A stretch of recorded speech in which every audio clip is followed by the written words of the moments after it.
Dr. Jonathan Sollinger grew up in Westport, a 1986 graduate of Staples, majored in history at Dartmouth, and got his medical degree from the University of Connecticut.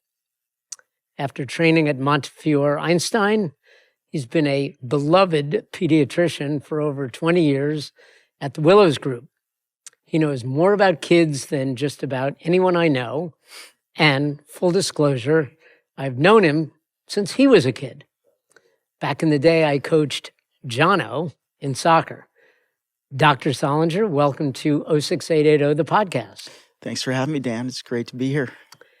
So you had a great time growing up in Westport. You went to Burr Farms Elementary School, my alma mater, Coleytown Junior High, our rivals, and then Staples. Played Little League Baseball.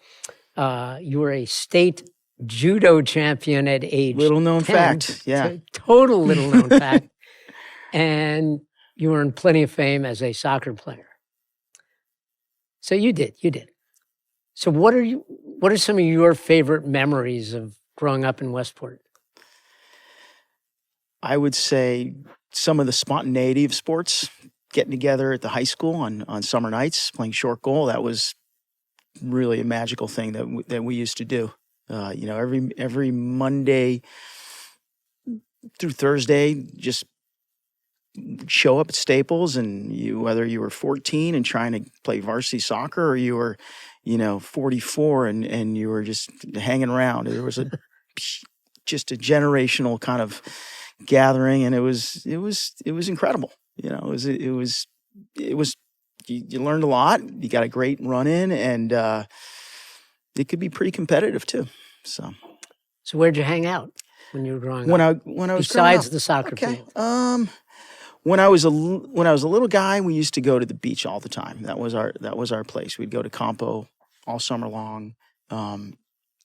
We get around a little bit on our own too, with the minibus and Mahakano, and a lot of time at the YMCA, where my parents signed me up for everything, which was really cool. Cartooning and judo with Frank McLaughlin and trampoline, and next thing I knew, they want to be on the diving team, and that lasted about 20 minutes.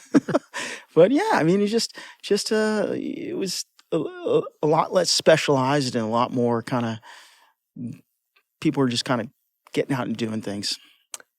Sounds like an idyllic youth.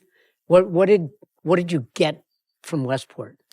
What did the town do for you? I got a great education, first of all. Teachers were fantastic and very engaged through the experience. Whether it was, Mr. Judell and at Burr Farms, I think you remember him. Sam Judell. Yeah. Lou Dorsey running, before school gym, up through Mr. Hansen at Coleytown Junior High School. He knew more about Fairfield County history than anybody I've ever met. And then, Mrs. Com at Staples, and the great coaches as well, I know that soccer was very influential, both at Staples and at Dartmouth. You had a couple of great coaches. So what was their influence on you? You were part of that crew. Dan Woog, Dennis Murphy, Jeff Lee, Bobby Clark at Dartmouth. I think it was challenging you as a person and the team to work as hard as possible and be selfless. And it wasn't all about wins, because we certainly didn't win the championship every year, but it was we walked away every season, last game of the season, something to play for. And friendships were incredible. And they exist today as well. So what is it like for a kid growing up in Westport today? How different is it? What's the same? And what's it like to be a kid in Westport? I think that, there's some incredible families here. Just that are providing everything for their children. I think it can get a little intense across the board, maybe too early in terms of specialization, in terms of, I think, but I think the kids have incredible opportunities. But I there's a lot of driving, which I think is, we used to have, a lot of us would ride our bikes to practice, and I get home. You think practice would end, so you wouldn't be riding in pitch black. There were no helmets back then either. I think I think that takes a little bit away from the lifelong relationships and friendships you have. I mean, playing on your town team, whether it was soccer, or baseball, or basketball, and playing against the same guys from other towns every year. Those are some pretty big rivalries, and very meaningful. I mean, I would say, as meaningful as some of the, as the college games I played. You mentioned specialization. Yeah. From a pediatrician's, a physician's point of view, what's that like? We definitely see a lot more repetitive use injuries. I think that, there are kids who are, having Tommy John surgery, age 13, 14. 13 years old. Yeah. I mean, not often, but I think it's hard to know what. There are certain sports that in order to be really good, I guess you have to specialize: gymnastics, ice skating, maybe even tennis. But a lot of these sports is, you don't know what's going to happen, and I feel like kids should play a bunch of sports, and then when they're at a certain age, and they want to, they can say, okay, I want to do this. But there's this fear among families: oh, if we don't do this year round, soccer, then we're going to miss out. We're not going to be as good. But a lot of the kids that are top when they're 12, 13, it's a different story when they're 15, 16. So what's it like seeing, you start caring for someone as an infant, you see them through how long? How long do they stay with a pediatrician now? Usually through college. Sometimes people hang around, and that's fine. But yeah, it's awesome. It's great. I love it. I mean, it's really. I love being a pediatrician. It's problem solving. It's getting in front of people. It's kids are. They tell you the truth, and Do they? And they and sometimes you have to. Weave your way through it, but usually, they want to be well, and you can help them get there. And for the most part, parents are fantastic. They want they're bringing their kids to you. But it's lifelong relationships. It's a lot of meaning out of it, I would say. And what do you hear from them? What do they, if a kid is, what's on their mind?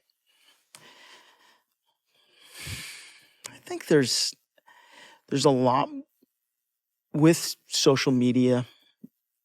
There's a lot more kind of maybe too much awareness of what everybody else is doing, and so you have to kind of help families dial that down. I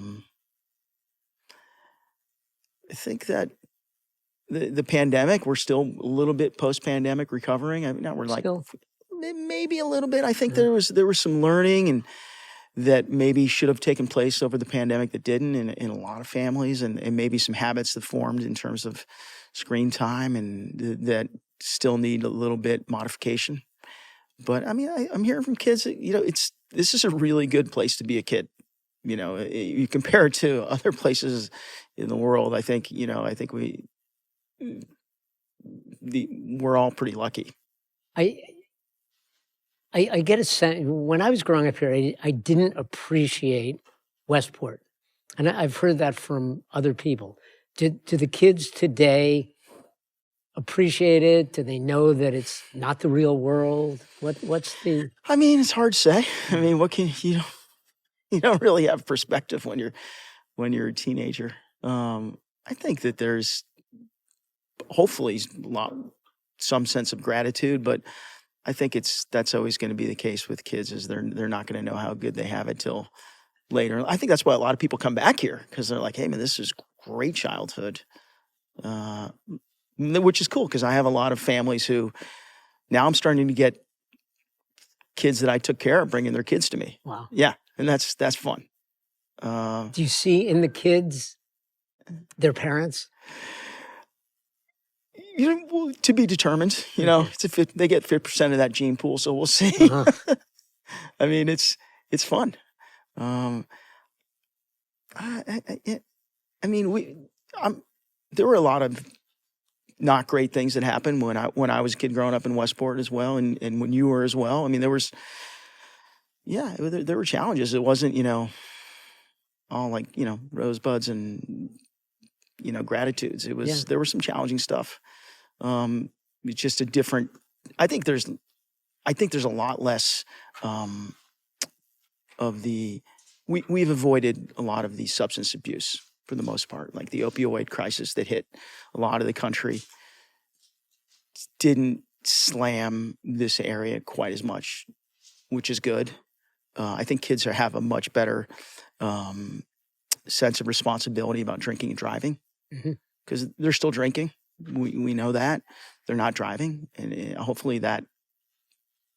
It's been the advertising campaigns and Uber. Yeah. It works. I mean, you drill it into them at an early age, and you model it, and it's going to work. Would you agree with that? I've been very impressed at the amount of kids who, are very responsible in that area. But what about, talking about alcohol? Mm-hmm. How prevalent is your sense? I can't give you statistics in the town of Westport, but I think it's less than I think when I was growing up, but it's still there. It's still there. Less. I tell you what went up and now is way down is vaping and nicotine. Way down now. Yeah, which is good. I mean, the whole Juul thing was awful. I mean, and there are some kids who were still doing it. It's very addictive, the amount of nicotine in the electronic cigarettes. I think what it's also confusing is marijuana, because it's legal and for people. It's legal. It's available in many different forms. Right. It doesn't mean it's good for you, and certainly the growing brain is fragile. It's one thing if you're 25 and 26 and you're whatever you're doing. But if you're a 14-year-old and you're smoking weed every day, not good. Do you talk to your patients about it? Yeah. And how do you do it? How do you? We encourage open discussion. We drive towards the awkward. You got it. You try to start the conversations early and tell parents that, have those tough, there should be some awkward silences. That's good. They don't have to answer you. You just got to put it out there. And I learned that, just from my own father, who used to, we're like, Dad, come on, and you wouldn't talk about it, but you thought about it. Planting the seed. Yeah. I mean, I think it's a pretty evolved parent group here, and that, people aren't afraid to talk about the things that need to be, those, sex and drugs and all those things that are just still a big reality of being a teenager. Sex and sexuality.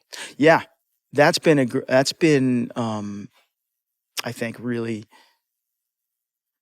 I think that's been great. People are much more open to talking about things and having different pathways, and I think it's a much better environment than absolutely than 30 years ago, 20 years ago. So that's been awesome. And they're open to talking to you about it as well. Yeah. I mean, these are still the teenagers still being teenagers, and but like you have to kind of you don't want to have that conversation with them when they're 18. You have to have it when they're 13, maybe even 12, 11. Every kid's a little bit different. So you talk about how much you love being a pediatrician. You mentioned problem solving. Is there anything like a typical day, and talk about the problem solving as well? I mean, it's everything from the very seemingly mundane, a runny nose, to things that are a lot harder to handle, and kind of pivoting between that. And one moment you're with you're examining a 6-month-old, and the next moment you have somebody with some kind of mental health crisis, and trying to help families figure that out. It suits my personality, kind of a lot of different things at once. It took me a little while to figure that out. When I was, in college, I really didn't have a huge plan about what I was going to do, but it was like, oh, this is going to be fun. Real people. Yeah. Real I developing people. Yeah. I mean, I it's very tangible, and it's hard, we're not always right. We make mistakes. But it's a really good look. I trained in the Bronx, and I was amazing. And when you train in medicine, you train in the hospitals, and you see the sickest of the sickest, and that's important. But you really, what was cool about my program is we also went out in the community and saw what really happened, and all these things that you would tell people to do that maybe weren't happening. Yeah. But people in Westport are pretty. They want to take good care of their kids, so it makes it really a fun job. You mentioned mental health, and there's certainly been a much more emphasis put on that, just even in the last few years, Right. probably since the pandemic. Right. Can you talk about that, mental health and teenagers? It's one of these things that I think there's a much greater awareness and less stigma about telling people that you're not feeling well, and telling people that the parents are aware, kids are aware. So I'm not sure there's the human blueprint hasn't changed. We're still the same people we were 50 years ago. Maybe we're just much more able to talk about these things. But yeah, I mean, I think also social media can play into it, and I think the pandemic made it really tough. I mean, we were third of the visits were probably mental health, and it was mainly for the parents. Wow. It was pretty interesting. Yeah. Wow. Yeah. And it's hard, I mean, there's a lot of great people around here, but there aren't enough of them. And so people around here have resources, but there's a finite amount of resources and finite amount of people. So you can't always find the right fit. Have the pressures on kids changed over the years? The types of pressures?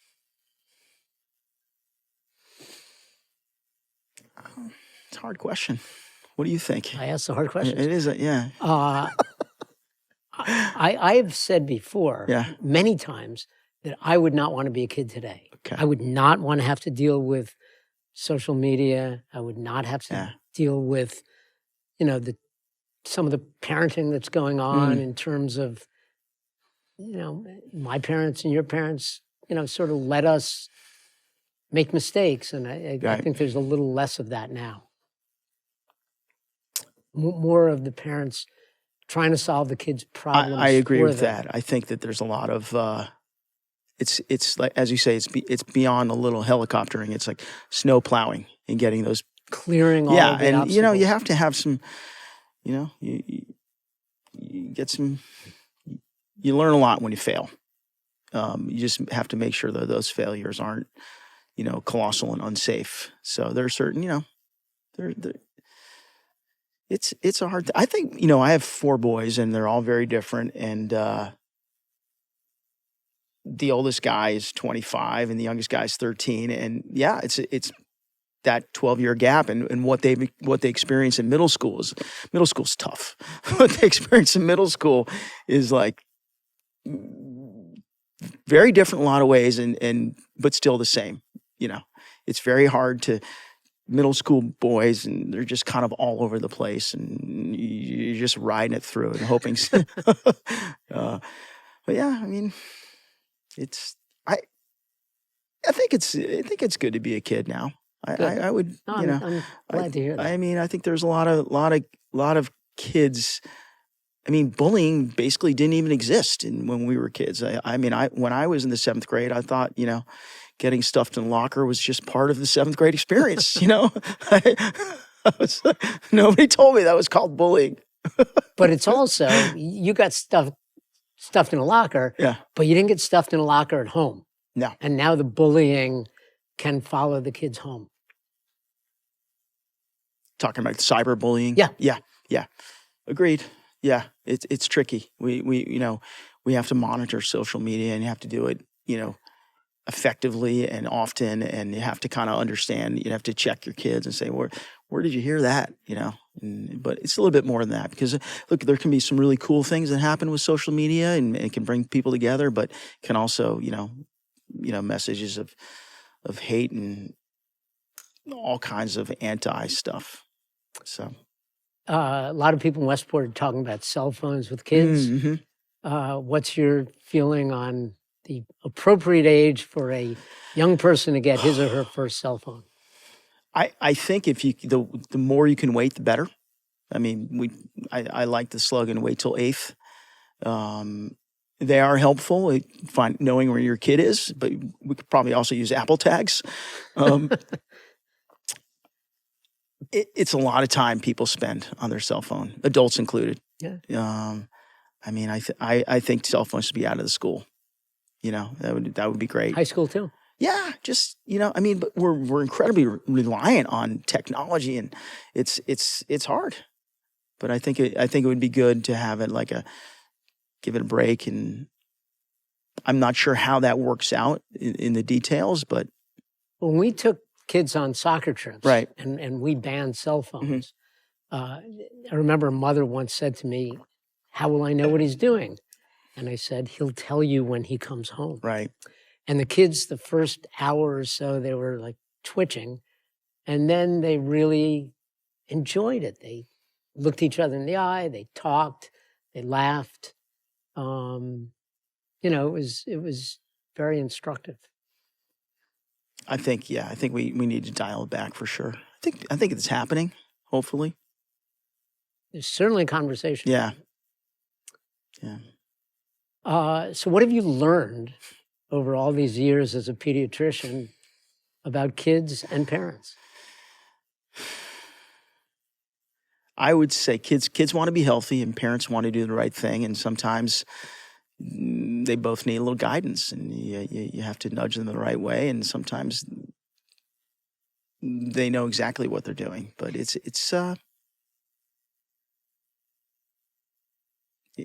just the love that parents have for their kids. You can't underestimate that, and that carries. That doesn't stop when they're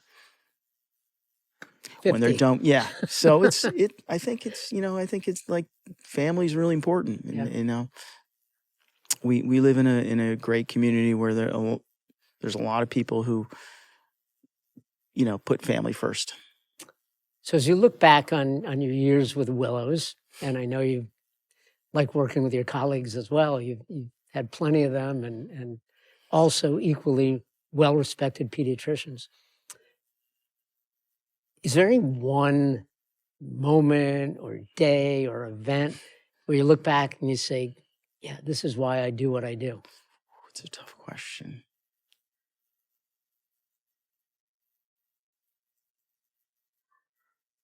I've stumped the doctor. I mean, without being too, respecting patient HIPAA. privacy. Yeah. Making a big and right diagnosis when you can save somebody's life is pretty. And you've done that. Yeah. Yeah. I think, everybody has their moment, but, diagnose, it's a really hard thing to do. Diagnosing somebody with leukemia or those are heavy, those are, and they're, it's got to have some outside interests as whatever job you're in, because if it can be tough. But yeah, I would say that'd be one of the moments. And your outside interests are? My family, soccer, skiing, getting out there and being with my friends and family, I would say. My folks are still in town. Erwin and Liz. Ernie and Liz. Yeah. I'm in Fairfield, which is a great place as well, but Westport has done some amazing things. Yeah. So if you're talking to a patient Mm-hmm. and they say, Dr. Sollinger, tell me about Westport when you were growing up. What is one thing you would tell them that they would blow their mind, that they would not believe about the town that they're living in now? Probably say that in the 6th grade, you could take the minibus downtown, go to the Westport Smoke Shop, get some candy, play some video games, walk down to Westport Pizza, get a slice, meet some friends. And, at no point did your parents know where you were, what you were doing. And they had no way to get in touch with you either. It was, and you didn't have, 5 practices that you were missing. It was like, soccer practice was maybe twice a week. It was a lot less scheduled. Yeah. And that was, it was cool. Sometimes kids got in a lot of trouble though too. Yeah. Yeah. So. Yeah. Different time for sure. Yeah, absolutely. Last question. Okay. Any message, anything you want to get out there to any of the people parents or patients who are watching about? I would say just, engage your kids, even though they're going to resist you. Why are you asking me these questions? Be involved, not over involved, and just, I would say, teach your kids kindness. Nice. Great message. Dr. Jonathan Sollinger, Thanks, Dan. known as Jono, Willows Pediatrics pediatrician and icon in Westport. Thanks for stopping by 06880, the podcast. Great to be here, Dan. Thanks. Thank you.